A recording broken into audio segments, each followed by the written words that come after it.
Good evening and welcome to this edition of Easy Friday. My name is Indimuli, and what a day it has been. 9 hours plus, 7 judges of the Court of Appeal, and finally, looking at the Twitter feed this evening, the word reggae pops up quite a few times. Absolutely. And of course, people know what exactly they're talking about. Has reggae stopped or not? And that will be the main feature this evening on Easy Friday. We'll be discussing that and interpreting what the Court of Appeal verdict means going forward. My name is Shiksha Arora. You can get in touch with us at KBC Channel 1 at Shiksha Arora at Indimuli. The hashtag is Easy Friday. We'll be talking to some experts and, of course, discussing matters BBI. But for now, it's time for the top story of the day. Oh, yes. And our sign language interpreter this evening is Susan Thuku. Let's kick off the bulletin. The Building Bridges initiative is now dead. In an 11-hour judgment, the 7-judge bench of the Appellate Court centered its ruling that the Kenya Constitution was anchored in a foundation with building blocks, which can only be amended through a constituent power and not the route the BBI was taking. Now, the court, in a judgment delivered by its president, Daniel Musinga, held that President Uhuru Kenyatta had no place under the Constitution to initiate a popular initiative and that IEBC was not properly constituted to undertake any meaningful decision touching on a referendum. Now, those dissatisfied, however, can still seek solace at the Supreme Court. Let's take a look. Having determined all the issues that we considered germane in these consolidated appeals, the final orders of the court are as follows. A. We uphold the judgment of the High Court to the extent that we affirm the following. 1. The basic structured doctrine is applicable in Kenya. Sichale J.A. dissenting. 2. The basic structure doctrine limits the amendment power set in Articles 255 to 257 of the Constitution. Sichale J.A. dissenting.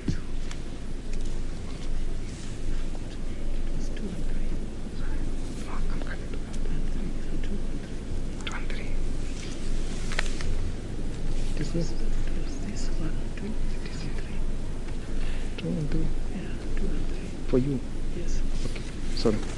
Sorry, I take this back. 2. The basic structure doctrine limits the amendment power set out in Articles 255 to 257 of the Constitution. Okwengu J.A. and Sichale J.A. That's what people are saying. Ben, take it away.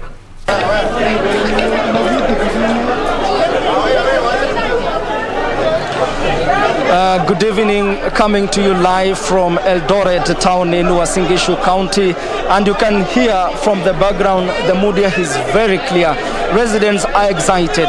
They have been singing, they have been dancing from around 7 p.m. when the Court of Appeal upheld the decision of the High Court by dismissing the appeal. And as you can hear from the background, the residents are so much excited. They are saying that they have been pushing, they have been criticizing the BBI initiative, of course led by Deputy President William Ruto, saying that the BBI process is not a priority for Kenyans at the moment. And according to them, they are so much excited and they're so much happy that the Court of Appeal has upheld the decision by the High Court. And I just want to speak to a few residents here. Remember, we've been here almost for the entire day, and we can report that majority of residents here were just doing their daily activities. But as from 6 p.m., that is when now they started to gather in various hotels just to wait for the verdict of the Court of Appeal. And even before Justice Musinga was able to issue the final orders, we saw people singing, they were dancing, they were so much sure that the Court of Appeal was going to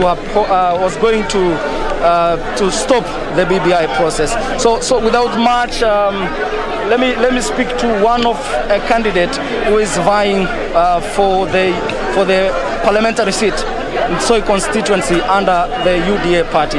Please, can you introduce yourself and briefly tell us what is your reaction towards the decision by the Court of Appeal today? Well, thank you very much, KBC. We are very glad as Kenyans. We feel that we have won as the citizens. This is a win for Kenyans. It's not a win for an individual, because the priority in our country right now is to revive the economy, and we feel like BBI was a deficiency activity, while Kenyans, we are focused into making sure that our economy is revived, and that is the priority. My name is Dr. Meli. I am an aspirant for MP Soy constituency come 2022, and we are interested in making sure that our people recover from the effects of COVID-19 pandemic. And the ruling by the Court of Appeal today was an upholding of the rule of the law, and we want to thank the team led by the President, Justice Musinga, for making sure that the Constitution is respected and making sure that the sovereignty of the people, power belongs to the people, and nobody should be able to humiliate people using power. We are not interested in making sure that a few people who want to divide power amongst themselves. We are the Asla nation, and we believe that we have to make sure that our people get their rights, and I think they got their right today. What does this mean to the UDA party? This is great to the Hustler Nation. The UDA party believes in making sure that people who are struggling economically, we believe in the bottom-up economic recovery model. And BBI was diverting a lot of resources that we would have actually used to empower our businesses, which have been affected by COVID-19 and the economy which was in recession. And the current leadership that we esteem, which we know under the leadership of Deputy President William Ruto, is going to change this country, because we believe in empowering the people. Some of the leaders who have been pushing the BBI initiative, including ODM party leader Raila Odinga, have issued a statement today saying that they are moving on. They are not going to challenge the decision at the Supreme Court. What is your reaction towards this? That is welcome. As the UDA nation, as the UDA party, we welcome that, because finally they have appreciated that the will of the people was being taken away. And we are glad that they are not going to challenge this at the Supreme Court, because we want to move forward. We want to make sure that we proceed with plans to make sure that we elect credible leaders come 2022. We want to make sure Dr. William Ruto is in office as our president in 2022, so that we can walk through the UDA, which is uniting the whole nation. We are not interested in tribal kingpins which constitute themselves to make sure that they steal power from people. So our interest is to make sure that as Kenyans we are united, from Mombasa to Busia, Eldoret being the home county of our next 5th president. We are glad, we are celebrating, we are happy. Thank you very much. Thank you very much. As you can hear, that is the mood in Uasin Gishu County. And just before I hand it over to the main studio, labda nizungumze na wewe. Unadhani kwamba uamuzi wa leo umekuwa uamuzi wa busara? My name is Colin Koske. I am a resident of Uasin Gishu County.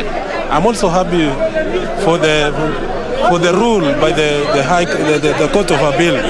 Sisi kama wakaaji wa Uasin Gishu tumefurahi sana kuona koti imeamua leo kwamba sisi watu mahasla, watu wa tabaka la chini, tumefurahia uamuzi huo, kwa sababu ile scheme ya dynasties ambayo walitaka kushurutisha wananchi, wale watu wa tabaka la chini wasiopata chochote, tunaomba kwamba Mungu anasimama nao. Asante sana. Thank you. That is what we have for you today, but we will keep our viewers posted in our subsequent news bulletin. Back to you. Thank you, Ben. Ben Chumba reporting live from the streets of Eldoret town, sampling some of the views of the residents of that county, the Greater Uasin Gishu County, on the day's happenings that appeal the ruling by the Court of Appeal on the BBI process.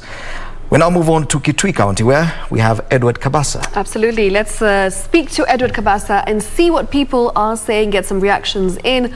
Are they happy with the decision, or do they think that, well, hope is still there? Edward, what are people saying in Kitui?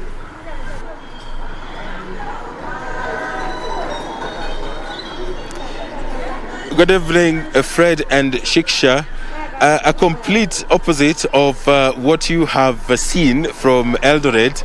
In Kitui, everyone has been minding their business the whole day, but all in all, they have heard about the decision at the Court of Appeal that the BBI process has been halted right on its tracks. And I am joined by a gentleman here. Kwa majina unaitwa nani? Kwa majina yangu naitwa Emmanuel Moinde, Kitui County Youth Leader. Na niko na furaha tena sana kwa maana kwa mara ya kwanza haki imetendeka Kenya, ya kwamba mahakama imepusilia mbali IEBC.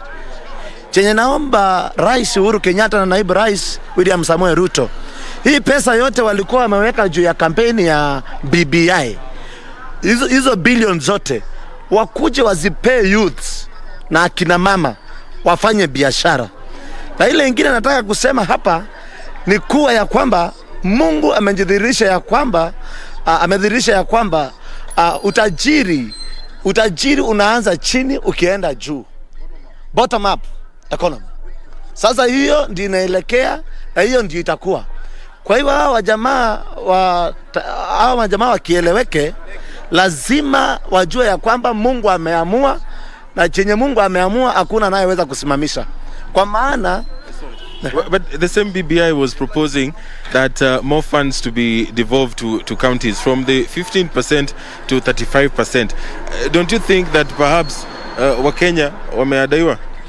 Mimi kwa maoni yangu naona hiyo BBI ni mzuri hivyo imefanywa kulingana na hii pesa unasema 35%. Kusema ukweli 15% yenye inapewa county hatujaona ikifanyishwa kazi kwa ukweli na kwa usawa na kwa namna inayostahili. Kwa hivyo hii 35% magavana wanaitaka tu wajitajirishe wao wenyewe. Aisaidii Wanjiko, aisaidii mama mboga, aisaidii mtu wa bodaboda, aisaidii mtu wa kuuza mayai. Kwa hivyo chenye nataka kusema ya kwamba hii 35% ni heri hivyo BBI imesimamishwa. Kusema kweli ilikuwa inataka kutuumiza. Asante sana. I have another gentleman. Karibu. What is your name, sir? Kwa majina ni Joyfred Peter, the Supervisory Committee Chairman of the larger Kitui Riders Bodaboda Sacco.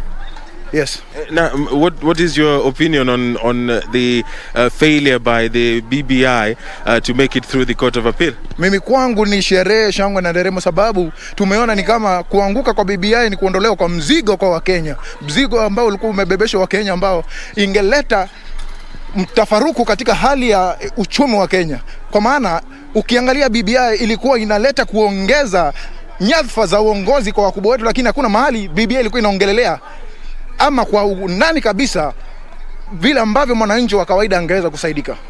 Kwa hivyo what else? What direction do you want the country to take? We have 1 year to the general election and already campaign is underway. We have people who want to be leaders. What is your message to Kenyans, especially young people? How do they go about it, electing their leaders? Mimi kwanza kwa viongozi wetu ningependa kusema hivi.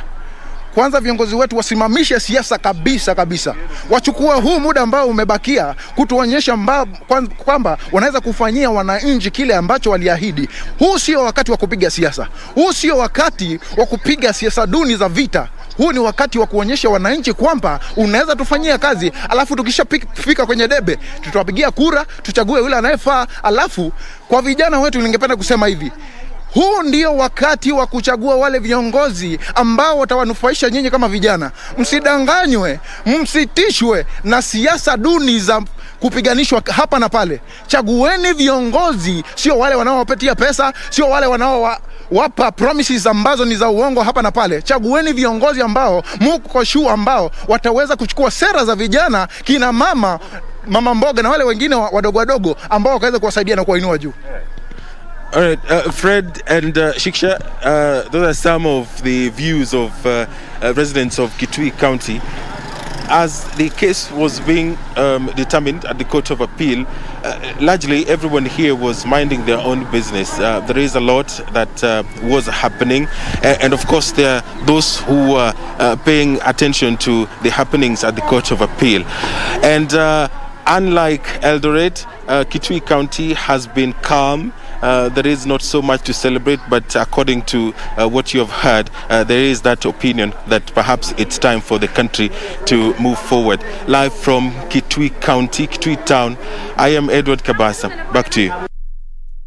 Thank you very much. That's Edward from Kitui for those reactions. Now moving on, Kenyan leaders have taken to social media to voice their thoughts on the Court of Appeal judgment on the BBI appeals case. ODM party leader Raila Odinga, who was among those who had appealed the High Court ruling, said though the party accepts the court's ruling, it is not the end of the conversation. Raila said the parties involved in the BBI process will make their own decisions on the way forward.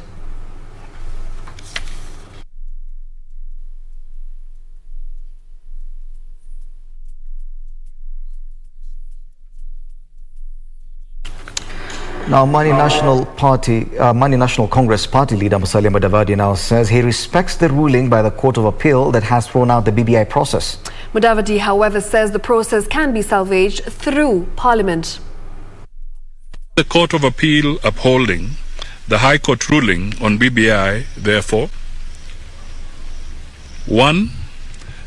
ANC respects the decision of the Court of Appeal to uphold the High Court won on the BBI matter.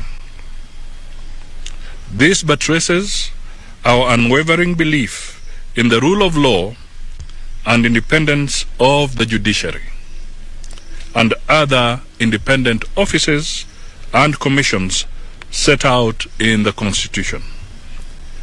It affirms the confidence we have in our judges to discharge their constitutional duty of interpreting the Constitution, for which I have no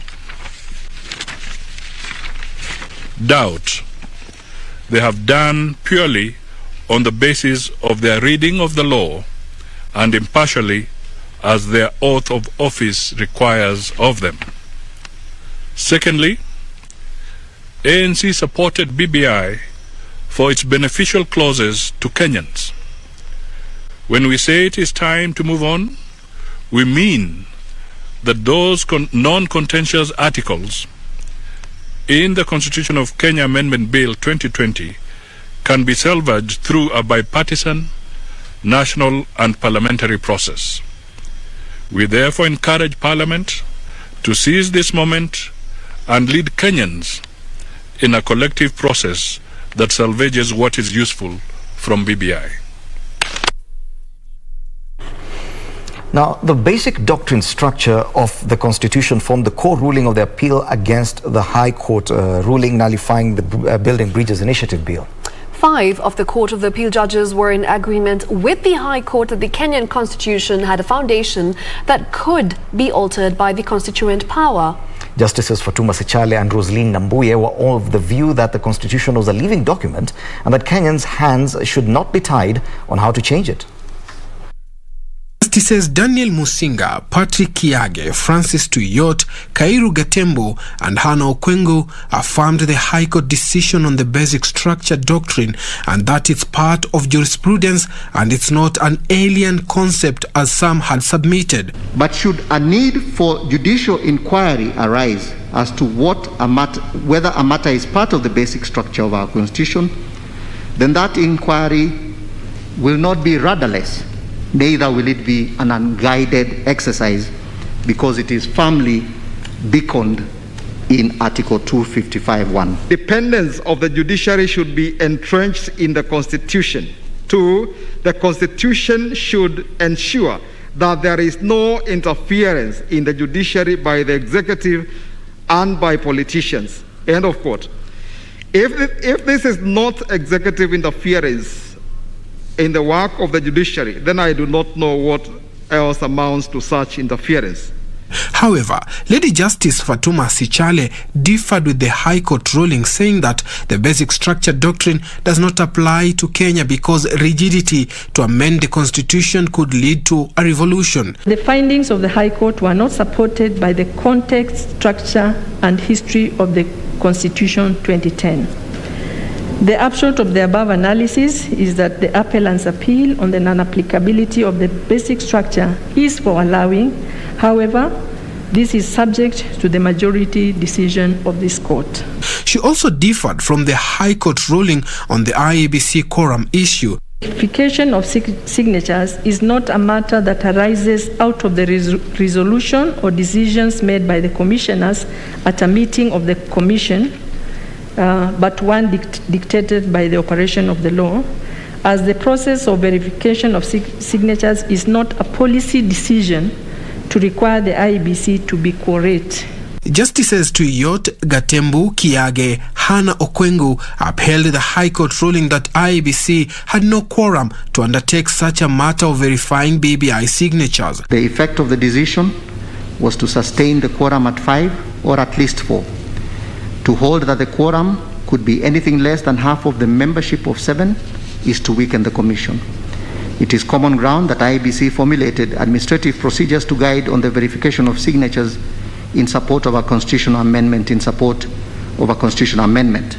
I would therefore agree with and affirm the landed judge's holding that all the decisions made by IEBC in relation to the proposed constitutional amendments via the BBI amendment bill were invalid, null and void for lack of quorum. The judges also upheld the High Court ruling that the president can be sued in his personal capacity for anything done or not done in that capacity. They said the president was acting in his official capacity and not as a private citizen when he initiated BBI. But when it comes to civil proceedings, the president is not insulated if he does anything or fails to do anything in his own personal capacity. On the popular initiative, the appellate judges were in agreement that President Uhuru Kenyatta cannot initiate a popular initiative as the Constitution had given him appropriate instruments to make changes if he so wanted. Commend the President's efforts in fostering the unity of the nation. The President is not an ordinary citizen. He remains the President in the political arena throughout his tenure. He cannot temporarily remove his executive mantle in order to engage in a popular initiative, which is a process that has been reserved for citizens. His role in amendment of the Constitution is at the tail end of the process, as provided under Article 2565 and 2579 of the Constitution. The judges also said that there was no evidence to show there was meaningful public participation, which rendered the process constitutionally unsustainable. Suleiman Yeri, Easy Friday. It's been such a long day, it's time to take a break. This is Easy Friday. We'll be back in a short while. Make sure you interact with us. The hashtag is Easy Friday. Talk to us on Twitter at KBC Channel 1, at Shiksha Arora, at Fred Indimuli. Let's take that short break.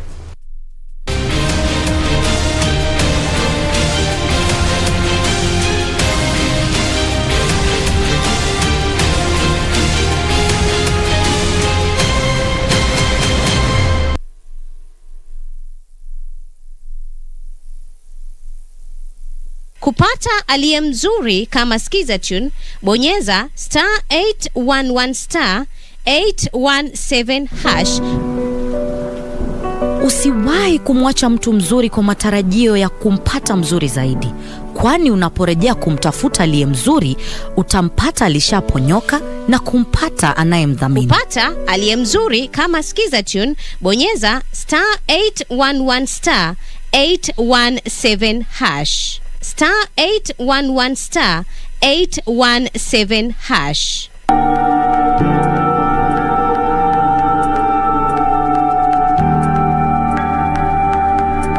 Guksa amekuchapia story yote ya benefits za dad kwa kampuni alikuwa anafanya job. Could it be that Ken named you next of kin? Because why else would they be calling you? Wendo kuzi mamako mwenye alikuwa next of kin wa Joyce. Mbona? Wewe unaitwa na mume wako? The house is up for auction too.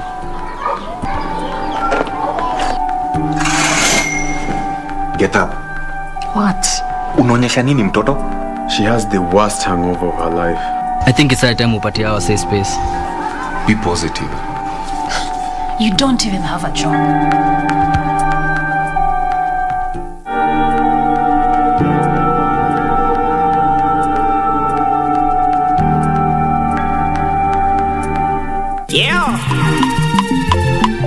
Take a musical trip around Africa right here on KBC Channel 1. Every Sunday from 2 to 3 p.m. on Afro Vibes. Because this is the hottest show right now. We give you a musical cocktail from North Africa, Central Africa, West, South and East of Africa. We are live and we are loud. Where about it today? I want to show them my attitude today. Your Sunday will never be the same again with DJ D and DJ Leo on Afro Vibes. Your musical passport to Africa. Allow me to enjoy myself. Allow me to enjoy myself. Allow me to enjoy myself.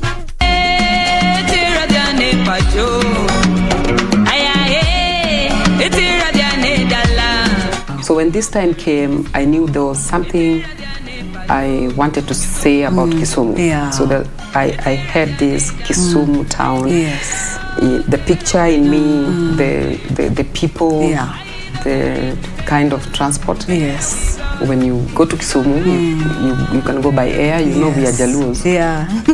You can fly to Kisumu. Yes. You can use different means. Yes.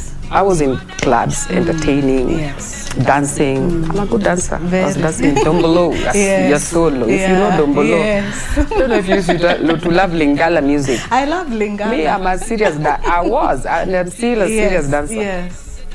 Degeido tera wina, ayaye tera diamba Kisumu, Kisumu ber Kisumu. Etera diaba Kisumu, boda boda, swoya kondele. Hey, I'm Susanna Wio. Catch me on the Cynthia Nyamai's show.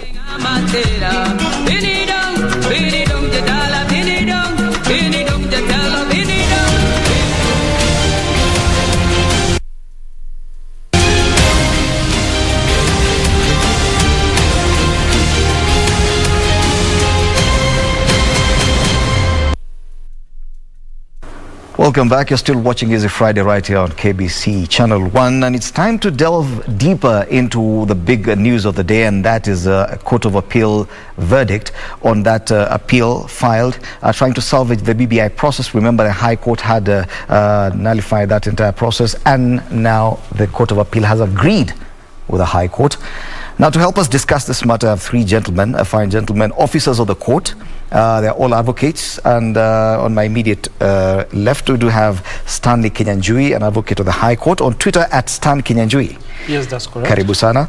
Next to Bwana Kinyanjui we do have Ochiel Dudley, and he's also an advocate of the High Court, and curiously he was appearing for Dr. Jack Mwimali, who was a respondent in the proceedings today before the 7-judge bench of the Court of Appeal.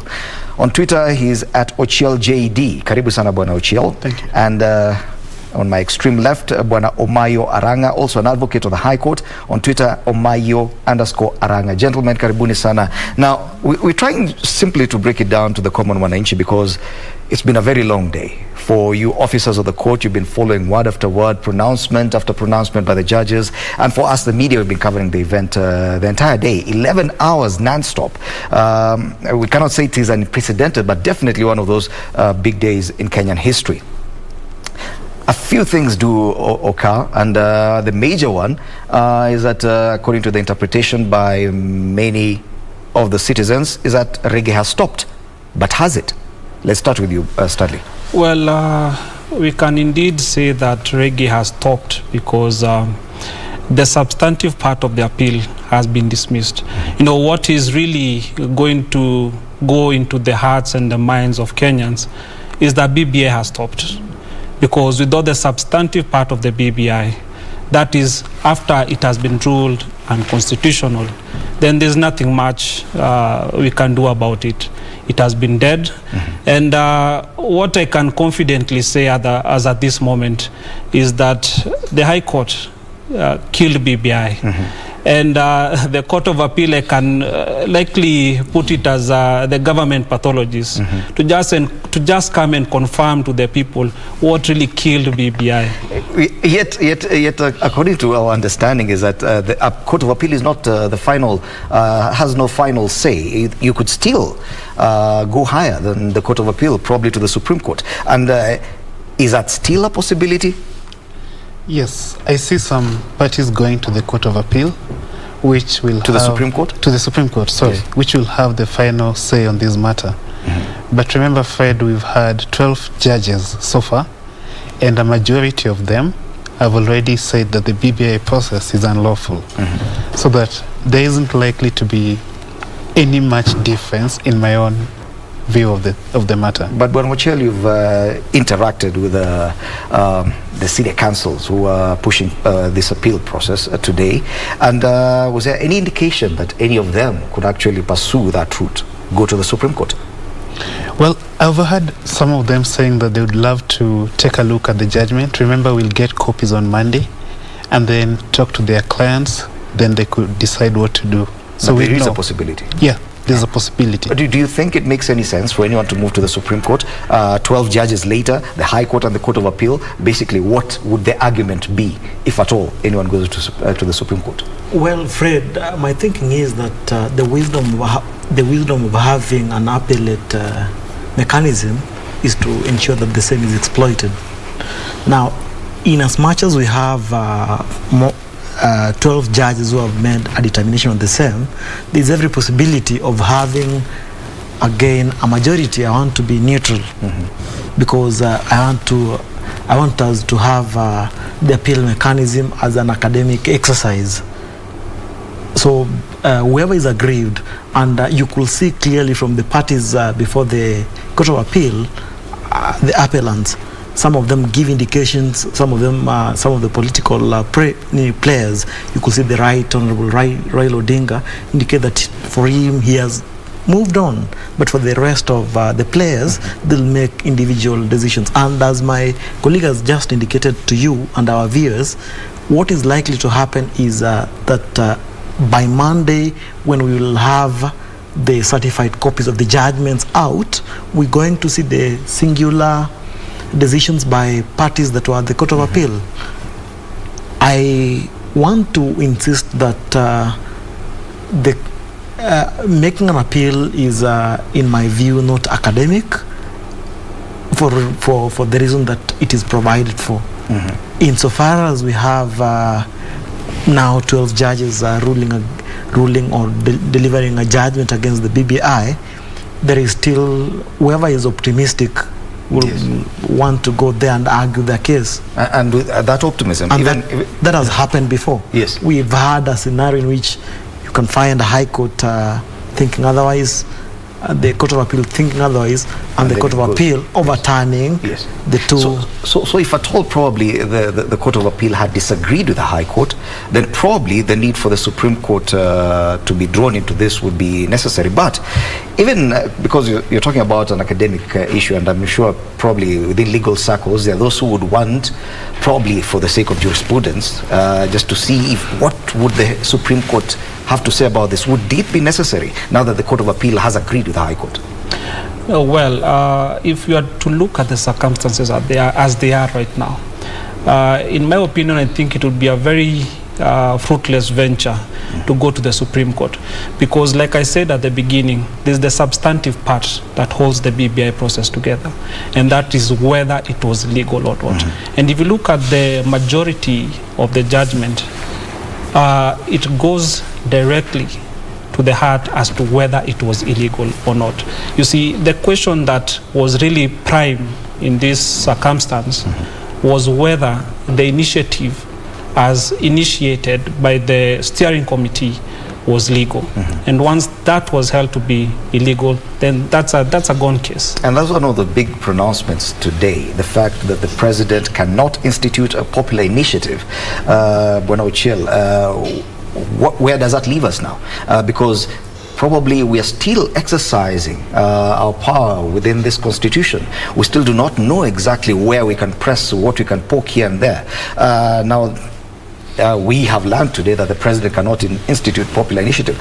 Some of these pronouncements, beyond even the BBI process, will be of importance going forward. What do you say to that? I think you're right that we're yet to realize the full impact of this decision today.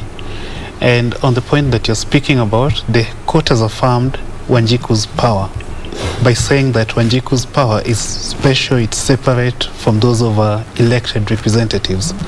And that's important also because of a point that the court made, that there are some kind of changes to the constitution which only Wanjiku can make. And if you remember the Bomas process, we had these assemblies at the district level, and then we also had delegates from all over the country meeting at Bomas. That's what we call a constituent assembly. So that to change some parts of the constitution, you have to go through that 4-stage process, a constituent assembly, referendum at the end, but also public participation and civic education.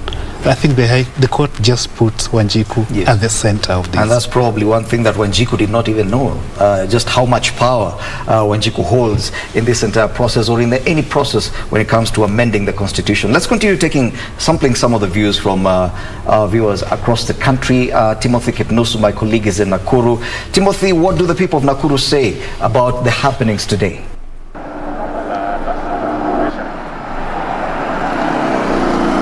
Very good evening to you, Fred Indimuli, there at the broadcasting house in Nairobi. Yes, indeed, I'm coming to you live from Nakuru County. I've been here for the better part of today to get the views from the residents of this particular county in regards to the ruling or the judgment of the Court of Appeal of 7th Judge bench. Bearing in mind, this is the third largest county in the Republic of Kenya, and it has been shaping a political landscape in any electioneering period.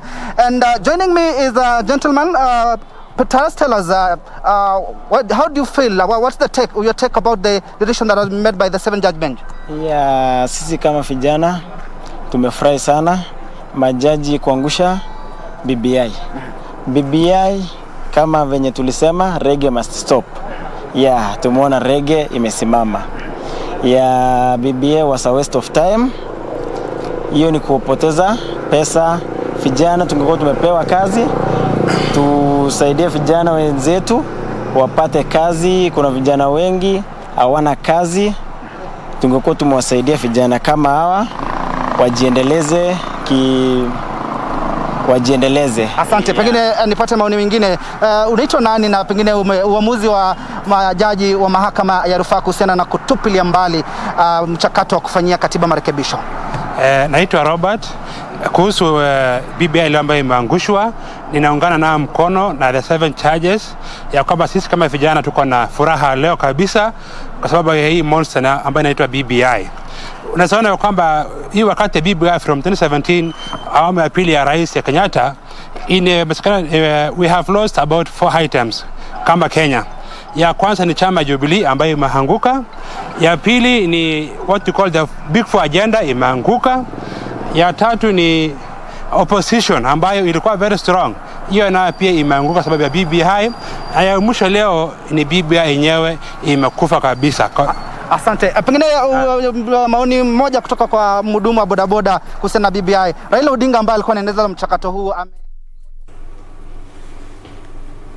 Well, thank you so much, Timothy Kipnusu, as he continues sampling some of the views of our viewers in Nakuru County. From Nakuru, let's head to Kisumu, where Simon Achola is on standby, but I'm informed we'll be joining Achola some minutes from now. Let's come back to my guests in studio.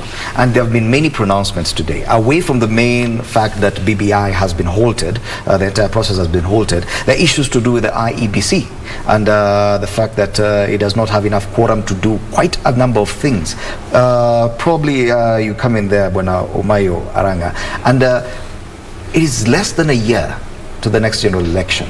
Yes, come August next year, will be required, fine, there's no referendum now, but we found ourselves in this position before, that months before the elections, we're wondering whether or not IEBC is properly constituted to actually conduct that election. Do you think it's an issue that should be probably given more, put on the spotlight because now the court has made a pronouncement on it. The fact that IEBC does not have quorum to conduct a number of these issues. Very well, Fred. What you can realize is that after the interviews that were conducted on prospective candidates of the IEBC, we've had names forwarded to Parliament for approval. What that means is there is a deliberate effort to have the IEBC properly constituted and also to have the quorum. The Court of Appeal from today's judgment was clear that quorum, and again it went even a step further to distinguish between being constituted in the constitutional per se and the quorum. On the question of quorum, that was left to the IEBC Act, which now talks about what they were referring commonly as the quorate. For them to conduct any business, how many commissioners should they have? It was almost unanimous, most of them, save for Lady Justice Sichale. It was clear that they must be at least 5. And one of the judges, Justice Gatembu, was clear that to sanction the issue that you can have 3, the minimum, the constitutional minimum as per the independent bodies, was to encourage the appointing authority to be the laxity in the appointing authority. Remember, we've had these positions vacant for a very long time. And the appointing authority, being the president, His Excellency the President, has been just silent on what is supposed to happen. So going forward, the Court of Appeal has set the pace, and this is Solomonic in my view, such that going forward, whoever is supposed to give or issue any or institute any appointment is going to take that job seriously. Today, the president was injured. Luckily, he was able to get away with some of a few issues on the decision of the High Court, in view of the fact that the Court of Appeal vindicated him only on the basis that he was not served. Otherwise, we were having a president who had been declared to have violated Chapter 6 fit for removal via an impeachment. Yes. And I know some of these questions are more political than legal, but I'm informed now Simon Achola is available for us all the way in Kisumu. Kisumu definitely should have some reaction to today's proceedings. Simon Achola, a very good evening to you. What are the people of Kisumu saying about the happenings today? Well, thank you very much, Fred. Of course, this is a judgment that, of course, most people from this part of the country have actually been following keenly, just wanting to know exactly what will come of it. And of course, as the judgment has already been put out there, and it's slowly sinking in, one of the many questions that people from not just this region, but of course across the country will be asking themselves is what happens to some of the good elements that are actually in the BBI. And of course, to break it down for us is lawyer Ken Amundi, who will actually be telling us, Ken, yes, the judgment has actually been put out there. There are so many good elements in the BBI. What next? Let me start by saying that indeed it's agreed that we had a lot of very good propositions in terms of proposals within the BBI document. And I want to say that the way forward, and of course that would be the recommendation that I would give the proponents, is that we have quite a number of the proposals that can actually be enforced by way of legislative action. We have quite a number of proposals that could also be put in place by way of proper policy frameworks. You do realize that I want to believe that given the current majority enjoyed in Parliament by the BBI proponents, it would be possible, for instance, to as it were, put in place mechanisms through which Okay, and this does not need parliament. I mean, within the treasury, it would still be possible to increase the disbursements to counties within the level that is proposed within the BBI document. Of course, again, I also want to say that in as much as it might seem like a setback to the BBI proponents, let us look at this thing from the perspective that what the court was looking into was the process. And in fact, if I now interrogate the aspect of probably mutilating what they described as the basic structure, the core tenets of the Constitution, you see, if you do not make that aspect of constitutional amendment difficult by putting the threshold high, then it is possible that in future, you see, now the current proponents may be having a good motive, but you never know.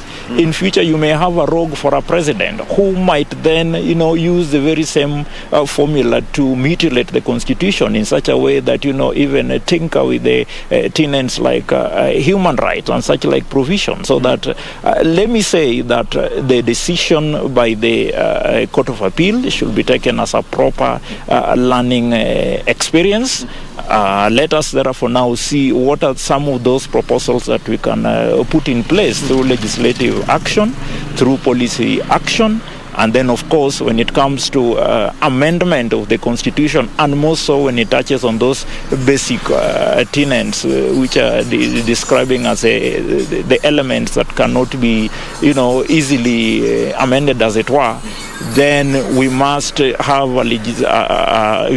a constitutional amendment framework or law that captures properly the process right from the constitution of what was described as the Constituent Assembly, all the way to ensuring that public participation is properly done so that the citizens are effectively participate in the entire process and own it all the way. Fantastic, Ken.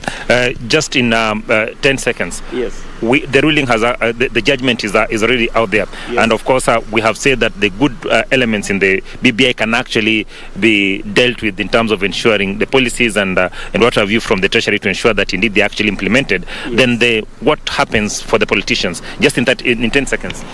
I think for the politicians, to some extent, it may need a call to go back to the drawing board, in the sense that probably, and more so in respect to the aspect of the executive structure of government, the same would have assisted, at least when it comes to building coalitions, because as it stands now, then it means that we only have two major positions within the executive structure. The remaining is the cabinet. But I want to say that if we look at the last elections that we had, and if you remember the NASA coalition, it was done within the framework of the current constitution. And you also have to bear in mind that the presidential powers, as it stands now, it is still possible that the president can create alternative positions, as was in the NASA arrangement, which would still cater for the various interest groups represented by the co-figures in the impending coalitions, even as we head towards the year 2022. But Ken, on the flip side, that means that then the coming election will purely be on issues and not about positions. Basically, that is the thing. It would then mean that somehow we will have to see how we can craft our, policies and the agendas that we... Wow, it is always so refreshing to hear members of the public articulate some of these legal matters so clearly. That has been Simon Achola sampling views from the viewers in Kisumu with regard to the happenings today at the Court of Appeal. I'm still in studio with Stanley Kinyanjui, Ochiel Dudley and Omayo Aranga, all officers of the court. They're all advocates, and we continue discussing this issue about the BBI process being halted by the Court of Appeal. Just before we went to Kisumu, we were talking about the pronouncement by the court on the fact that the IEBC currently is, does not have quorum to actually conduct some of the business that would have been very vital at this point, if at all, the referendum process was to continue. And when Ochiel Dudley, you wanted to say something about that? Well, I wanted to ask the question, when did Commissioner Kombe resign from IBC? When did Commissioner Conin Katha resign from the IBC? I think the message the court has sent to us is that we must not use vacancies in the IBC to play politics. We must not keep vacancies in IBC there for long. They must be filled up. The Act gives 14 days for the president to declare vacancies. But then we still have vacancies 4 years later. I think if the court had said that IBC was okay with the 3 commissioners, then it would have been sending the message that it's okay to keep IBC with vacancies for long, and that it has no consequence. Even as we wrap up this discussion, there are other pronouncements that are going to be very important going forward. First, on the IEBC, its constitution, and the timelines of filling up vacancies, but also pronouncements with regard to the president and the powers he has. I think that is also something very major. The fact that he can be sued in a civil suit. He got a reprieve in as far as him defying Chapter 6 of the Constitution is concerned. But the fact that he overstepped his mandate by instituting a popular initiative, the fact that now he, the Court of Appeal, as far as it's concerned, is okay with the president being taken to court on a civil matter, that will definitely have repercussions going forward. Yes, that is actually true, because what we've seen is that if we were to play back the judgment by Kiage, it was very clear that the process of initiating the referendum, it was continuous. There's no point whereby we can come and say, stop, let's start from here, let's start from the steering committee. It has to come from when the handshake started. And the Gazette notice that came, it had His Excellency's ratings all over it. So by virtue of him being in that process, instigating that process, from the point of the handshake to the point where it is right now, that is what he cannot do, because he does not have the mandate that can be carried by a citizen. See, the logic was very simple, that an initiative under Article 257 can only be conducted or initiated by the citizen, by the common mwananchi. And if it comes to any other initiative, then 256 comes into play, whereby we have the entire parliament process set up.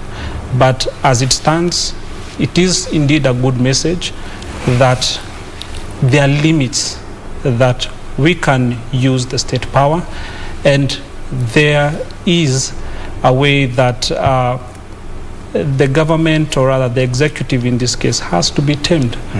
Yes. But the gentleman speaking from Kisumu just mentioned the fact that because we still believe that in presidential powers, that the president is so powerful and he can still do a few things here and there going forward. Now politics is going to change, and this is more political than legal probably.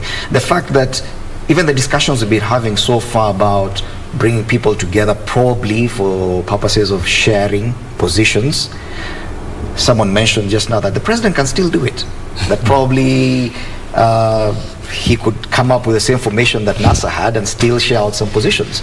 But according to the pronouncements by the court today, isn't that exactly what the court said that the president cannot do? I think the gentleman from Kisumu was referring to the president's other options.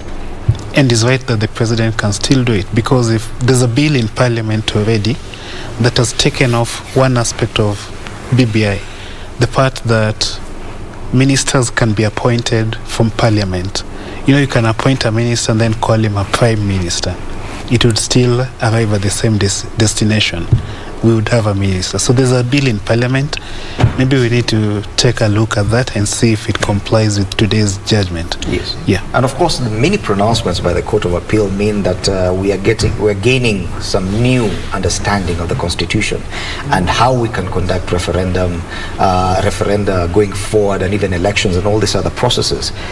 There was mention of the need to probably have a referendum act to iron out some of these things, just so that something we can refer to, so that, because the assumption is the president has the Attorney General at his beck and call, and if at all the Attorney General had this understanding, then the president would have not been caught flat-footed on this one.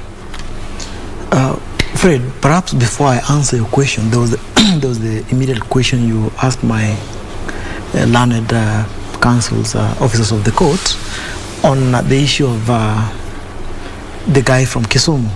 What I, perhaps my very brief contribution to that, what I got from the understanding of the people from Kisumu, or the gentleman from Kisumu, is that this is about what the Oka people have been salivating at, positions.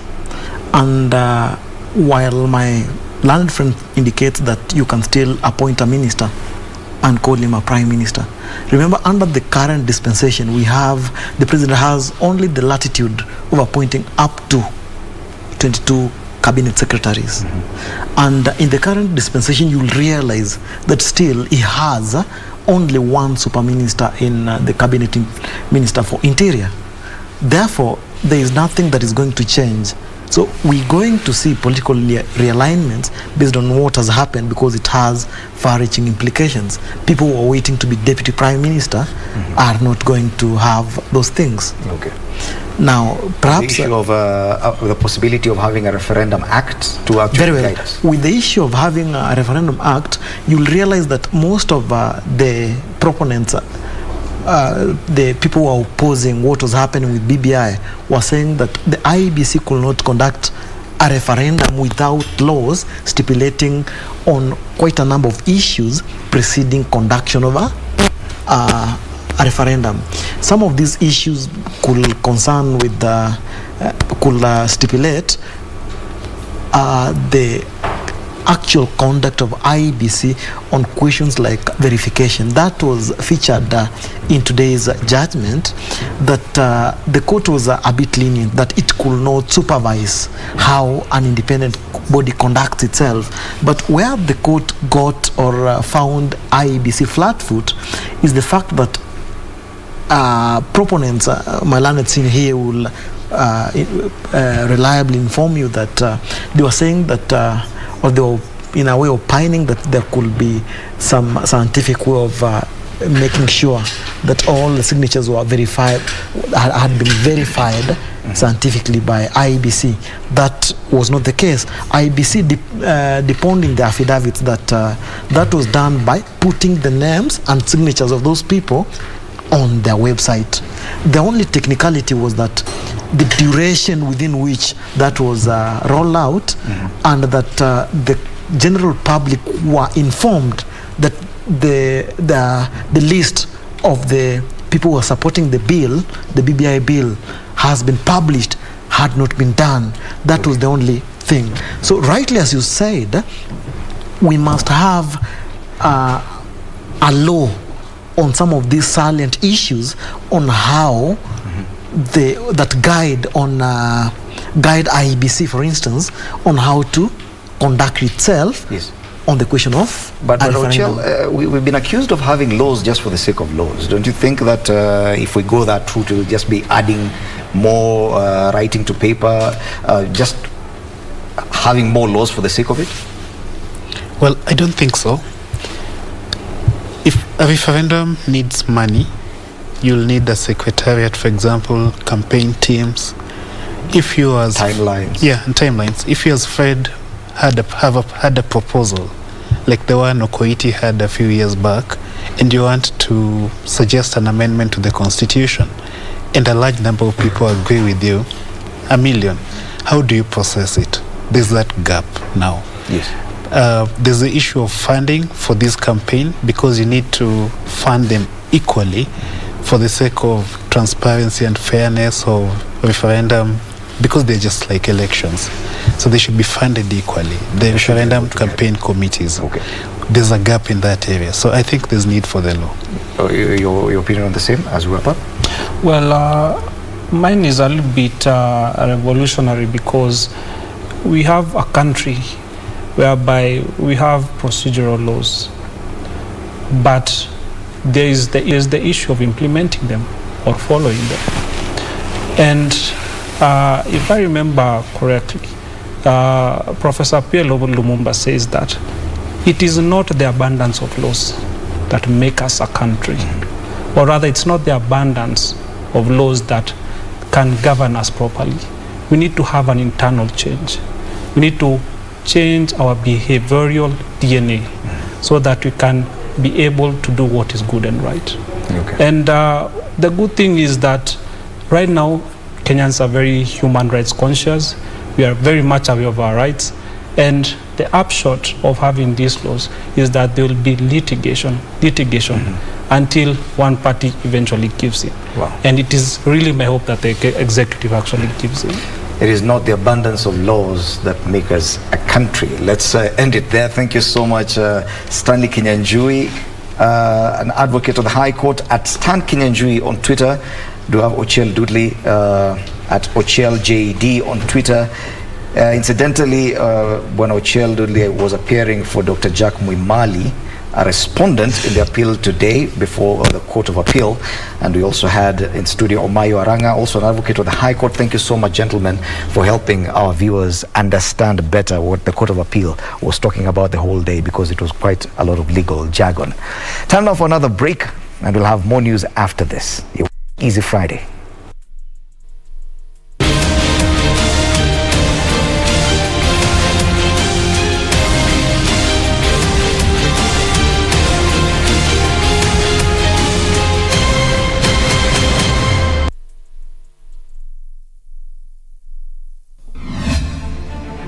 My name is Fayaz Qureshi.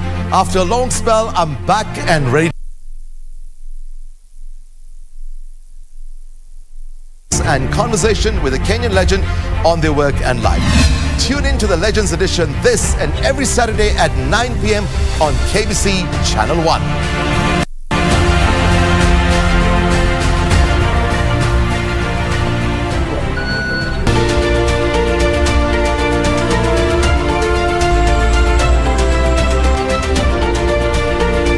My name is Jin. Is home to an animal that is revered all around the world.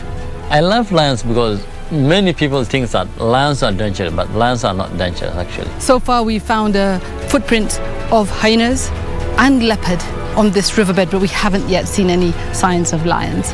Lions are actually disappearing in the world. If nothing will be done in Kenya actually, I think we'll be losing lions in the next 20 years.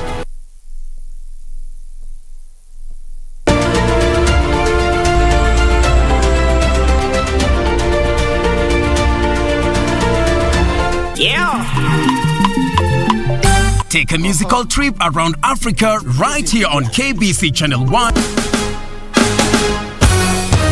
Every Sunday from 2 to 3 p.m. on Afro Vibes. Because this is the hottest show right now. We give you a musical cocktail from East of Africa. We are live and we are loud. Where about it today? I want to show them my attitude today. Your Sunday will never be the same again with DJ D and DJ Leo on Afro Vibes. Your musical passport to Africa. Allow me to enjoy myself. Allow me to enjoy myself. Allow me to enjoy myself.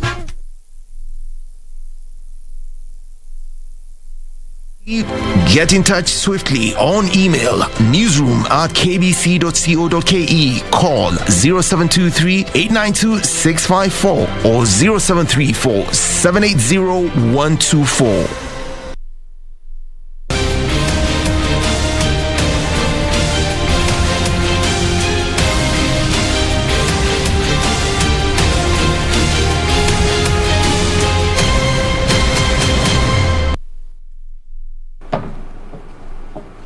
All right, and on to some very exciting news as we have clinched another gold medal and bronze in the World Under-20 Athletics Championship that entered its third day at Kasarani Stadium. Now, this is after sensational and a dazzling junior athlete, Jacqueline Chepkoech and Faith Cherotich, who finished in the first and third positions, respectively, in the 3,000-meter steeplechase final. Meanwhile, Winnie Jemutai and Purity Chepkirui advanced to the final of 1,500 meters that will be held this Sunday. Nilikuwa nataka tu ni qualify niende final ili niweze kuvusu kwa final ili nipeleke gold. Yeah. Tuli control at least tupate hiyo slot ya kwenda finals. Ukimbia nyumbani na feel poa. Juu najua Wakenya wengi tuko pamoja na wanatusupport. This year's edition has attracted close to 1,000 athletes from different nations of the world. Hey, Tequila, this is mine, mate. Let me have it.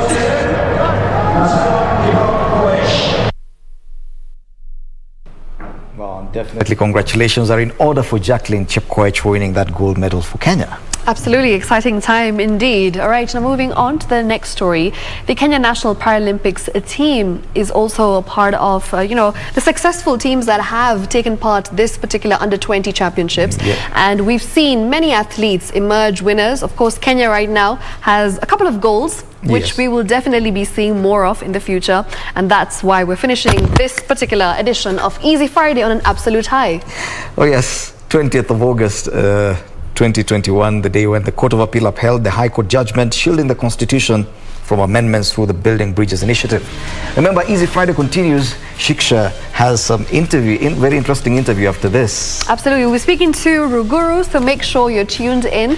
For now, though, it's time for a short commercial break. I'll be back, but... For me, I have to say good night.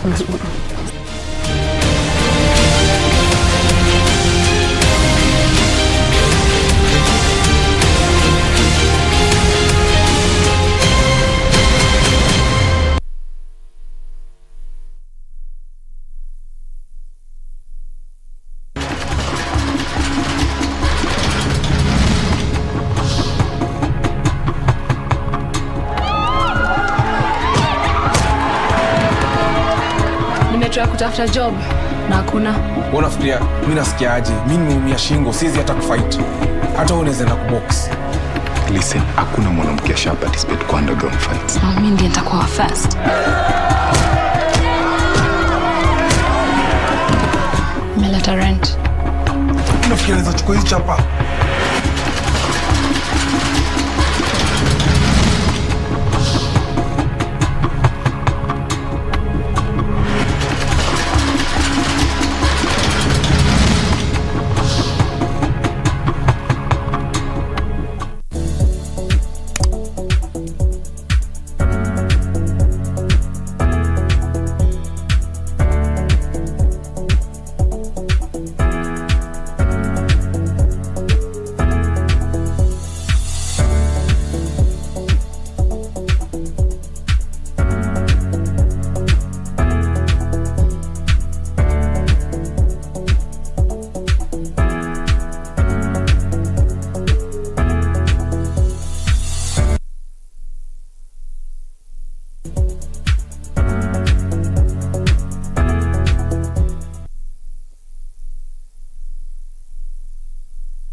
Dealers in violence, and we've shown you.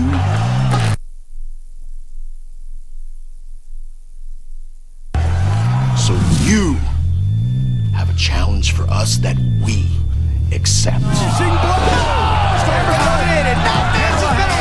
And it's Callahan and LA Park for all the marbles. Oh, it's in from LA Park, who is your new #1 contender.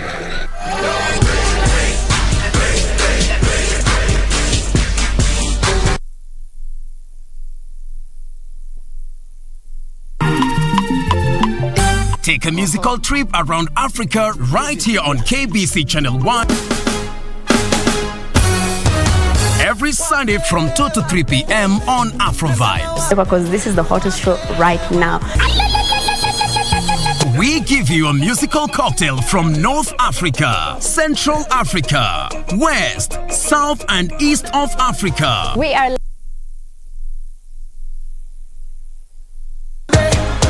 Your Sunday will never be the same again with DJ D and DJ Leo on Afro Vibes. your musical passport to Africa. Allow me to enjoy myself. Allow me to enjoy myself. Allow me to enjoy myself. Arora with you. That was Ruguru, a young artist who is super talented. She's got lots of energy and quite a promising one, I must say. I've seen her perform in studio. Loved every bit of it. And welcome to the show. Thank you. How do you feel being here? I feel very nice. I haven't performed No Love in some time. Okay. So it felt nice to like hear it again. Finally perform, you know. That's a great tune, by the way. Is that your first single? No, it must be like my third single. Okay. But it's my first single with the label that I signed to. Oh, interesting. And my first music video. All right, so it's just the beginning. Yeah. Of a promising future. Yeah. Right, so, you know, maybe you can tell us a bit about yourself, where you're from, how did your journey begin? Who is Ruguru? Ruguru is a 21-year-old musician. I'm Kenyan. And I started singing when I was like in kindergarten. Oh. Yeah, so I've just been singing ever since, like Christmas concerts, plays, whatever it is that I could sing in, I would sing in. All right, so you always like, you know what, I want to just be a singer. I just want to sing. Yeah, you just want to sing. Yeah. It gives you lots of happiness, I'm I a assume. simple woman. Yes. Yeah. All right, okay, so tell us a bit about your journey in the sense, you know, did you finish high school? After high school, did you go on to pursue music, or you went on to, you know, do something else? How has that been? Yeah, I finished high school. I'm in university right now. Oh, okay. Yeah. So side by side. Yeah, exactly. I just finished exams. Oh my gosh. It must have been a tough one. Yes. Yeah, but I'm at Daystar. I'm studying international relations. Okay. And I feel like international relations and music can go really well together. Yeah, they go hand in hand, exactly. right? Yeah, Okay. exactly. Yeah. Okay, so, you know, let's talk about the music industry in Kenya. And, you know, I've seen your video.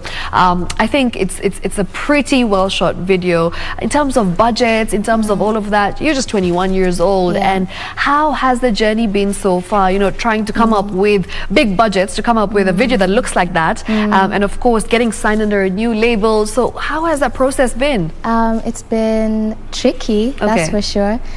Before I was signed, it was really hard, especially to like come up with a concept like this music video that I made. Yeah. It would be like, thinking about making a music video when I was solo would like give me headaches. Really? Because it's so expensive. It is, I agree. Yeah, it's so expensive. And like for good measure, because like you're paying for these quality producers and like these videographers to give you quality work. Yeah. So it's not like it's expensive and you're getting shoddy jobs. Yeah.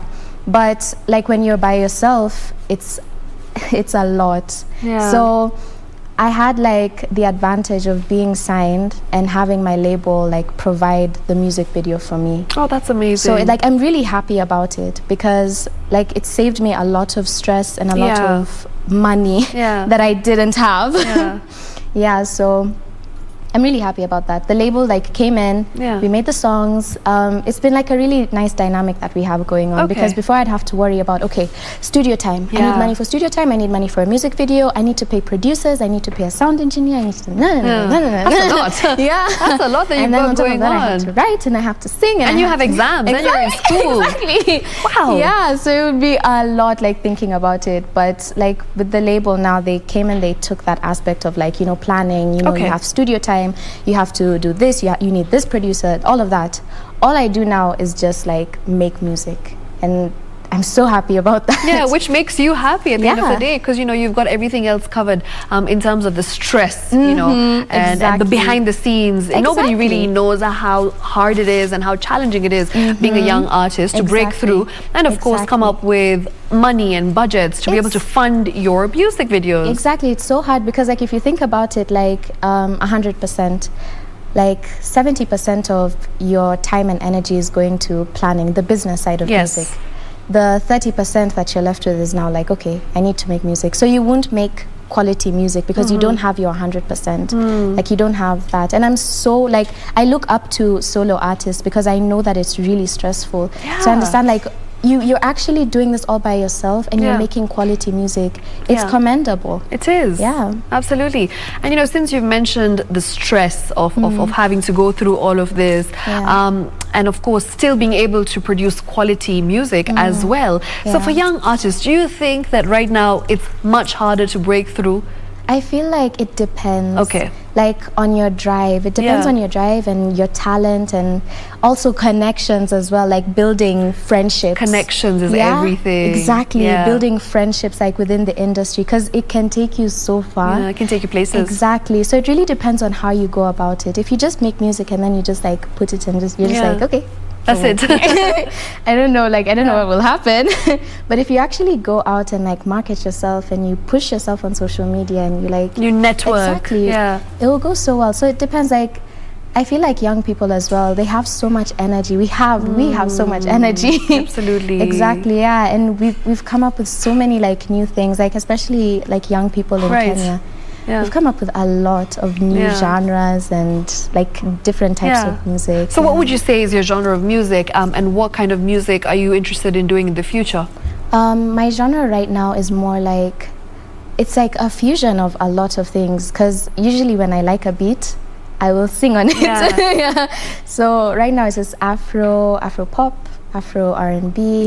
There's no love. I mean, your song was R&B for sure, right? Definitely. It had an R&B vibe. Exactly. I felt like a lot of Ariana Grande vibes going on there. That's it. Oh my gosh, that's it. That's like, I love Ariana Grande so much. So you're inspired by her, aren't you? I can see it. 100%. Oh my gosh. Yeah, so Ariana Grande, like pop type of music. Okay. R&B, and Afro. I really want to like, I want to do Afro so badly. I love Afro. All right. Okay, so nice. So you draw your inspiration from, you know, the West, as well as just looking at the Afro industry here in Kenya. There's so much potential. And we've seen how it's the rise of the Afro music, especially the past 2-3 years. Amapiano, and you know, we've gengeton and like Afro music in general as a whole. We've seen how wholesome it's become, and how artists are really taking it to the top. So like, who are some of the artists that you'd love to collaborate with, and you know, you look up to here in Kenya, for instance? Okay, so there are a couple of You have a list? Yeah. You saw like, okay, number one. So I'd really like to work with the like R&B, like soul artists like Karun and Zanya Manasseh. And I'd really want to work with rappers like, what's his name? Barak Jacuzzi. Barak, okay. Yeah, King Kaka. I want to work with Mbiri as well, Ben Soul, Sauti Soul, Nameless and Wahoo as well. I think that's it. Yeah. That's it? Yeah. Okay. All right. And maybe you know some advice that you'd like to give young people who are trying to break through, who are trying to follow their dreams of being a musician, but they don't know where to start. So what would you say to them? Where do you start? I think you just like pick up that mic, pick up your phone if you're going to record on your phone, and just sing. If you're going to sing, sing. If you're going to rap, just do it. Because life is so short. Absolutely. You'd want to leave this world knowing that you did what you loved. And what about social media? You know, the game has changed immensely, because now we feel like you can make connections on social media, you can network through social media. So what advice would you like to give young people who are trying to use social media to their advantage to create these very important, crucial networks? I'd tell them that like marketing yourself on social media is actually quite affordable. Like Instagram, for example, or Facebook, when you're putting up an ad on Facebook, they give you like your budget. Like they ask you, what's your budget? And they formulate like a whole plan based on Then you have a promotion that goes out. Exactly. If you have 100 bob, put in 100 bob. They'll promote your content for 100. So you don't really need to have a whole sum of money, right? Exactly. Anything small, just give it a push. Just put it, and there you go. Exactly. All right, so in the next 2 to 3 years, where do you see yourself? Oh, that's an interesting question. I see myself so far. Okay. Which is good. Because you're a dreamer. Exactly. I want to be performing at a festival. Okay. Like a Coachella type of festival. Oh, wow. Or like a Burning Man. Governor's Ball. Something like that. Okay. Big. On a big scale, on a large scale. Exactly. All right, and just as we're wrapping up, you know, we can't let you go without you singing your favorite song for us. Yes. Unplugged. So Ruguru is going to drop a few lines, and you know, she's a talented young artist, so go follow her, go listen to her music, support her, and encourage her. So Ruguru, take it away. The mic Okay, let's do this. This bang about to drop, time for takeoff, and you know that I won't stop. It's my season, we about to pop, hot as a rock, blowing up like TikTok. Stop the chit chat. No, I ain't no pleaser. This a teaser. You can follow me on Insta at Ruguru Tanya. Yes. Do follow her, and that's it from us right here. We are the #Easy Friday team. Thank you so much for tuning in. I'm Shiksha Arora. We'll do this again with you next week, same time, same place. Do stay tuned. And that's it from me and the gorgeous Ruguru today.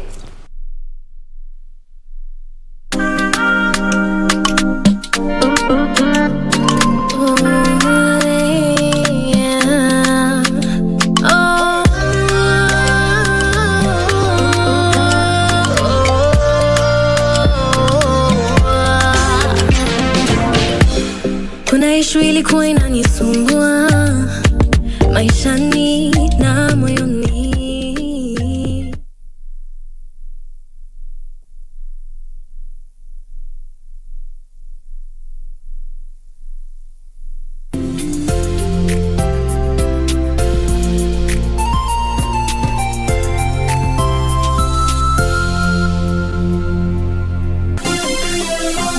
Vera Beauty College. Vera Beauty and Fashion College, with branches in Nairobi, Eldoret, Thika and Meru. Did you know that we are a TVET approved institution? We offer courses in fashion design, interior design in soft furnishing, event decoration, flower arrangement, event planning, hairdressing, barbering and dreadlocks, beauty therapy, makeup, nail technology, spa massages, teaching skills, TOT, solo business management, and many more. Register now and visit our website on www.verabeautycollege.com. You can also call on 0725 923 550 Nairobi branch, 0728 087 689 Eldoret branch, 0722 227428 Thika branch, 0725 000-706 Meru branch. Vera Beauty and Fashion College, a TVET approved institution.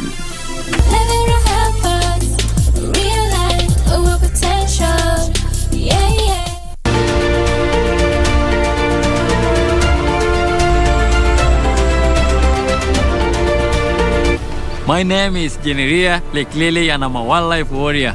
This dry landscape is home to an animal that is revered all around the world. I love lions because many people think that lions are dangerous, but lions are not dangerous actually. So far we found a footprint of hyenas and leopard on this riverbed, but we haven't yet seen any signs of lions. Lions are actually disappearing in the world. If nothing will be done in Kenya actually, I think we'll be losing lions in the next 20 years.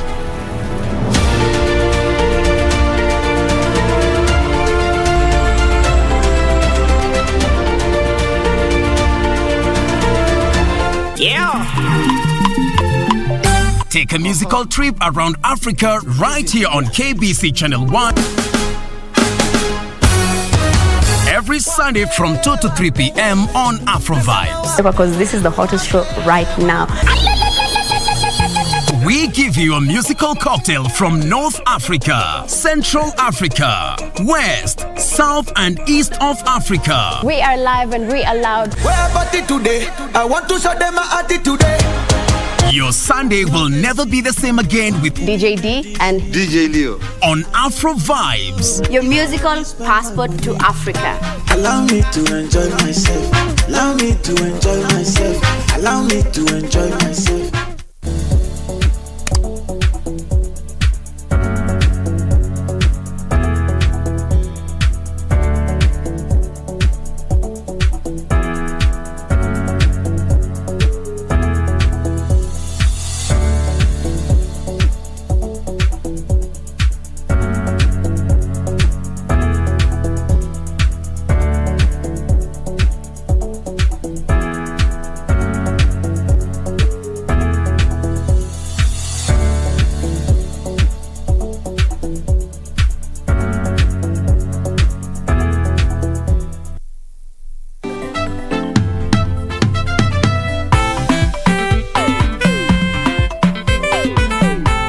By the way, nothing gets me pumped up like today's lesson.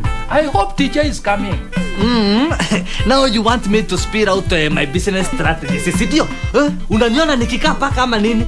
Do you want this dance or not? Fala, what is wrong with you? Julian, don't mind him, he's just like a porcupine. 1 year, how many cows were you fooling around with? What? I did no such thing. You did no such thing. It is my word against yours. Wow, black men. Typical Kinyanjui. Wake me up when all this is over. When I'm wiser and I'm older. Classmates, every Saturday on KBC.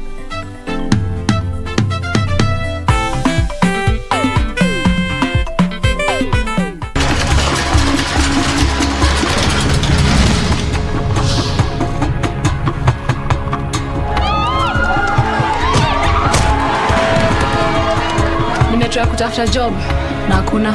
Unafikiria mimi nasikiaje? Mimi nimeumia shingo, siwezi hata kufight. Hata unaweza na kubox. Listen, hakuna mwanamke asha participate kwa underground fights. Mimi ndiye nitakuwa first. Meleta rent. Unafikiria naweza chukua hizi chapa?